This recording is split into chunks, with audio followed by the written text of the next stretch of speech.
Media వచ్చి అదే విధంగా చామంతి ప్రశ్నిస్తూ ఉంటుంది. దయచేసి మీరు వచ్చి ఇలా పబ్లిసిటీ చేయొద్దు అని చెప్పి చామంతి రిక్వెస్ట్ అడుగుతుంది. ఎక్కడుండి అంతా ప్రేమ గమనిస్తూ ఉంటారు. ఇదిగో ఇంటి పరుగు పోగొట్టింది, అలాగే నన్ను దయచేసి ఇక్కడ చూపించొద్దు అని చెప్పి చామంతి రిక్వెస్ట్ గా అడుగుతూ ఉంటుంది. ఇంకా మార్నింగ్ వచ్చేస్తూ ఉంటుంది. చామ్ నన్ను క్షమించు, ఇదిగో అసలు నీ మెడలో యాష్వుడ్ కోసం కట్టిన తాళని వీళ్ళంతా నిజం తాళని చెప్పి అనుకుంటున్నారు.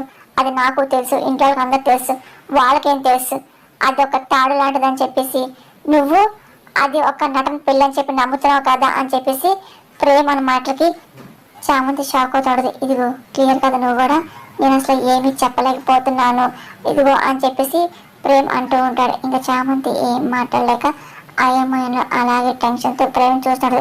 ఇంకా ప్రేమ్ కూడా చామంతిని అలా చూస్తుంటాడు. నువ్వు అలా ఏం అనుకోవద్దు అన్నట్టు నచ్చ చెప్పే ప్రయత్నం చేస్తూ ఉంటాడు. చామంతి ఇంకా ఇబ్బందిగా ఫీల్ అవుతూ అలాగే చూస్తూ ఉంటుంది.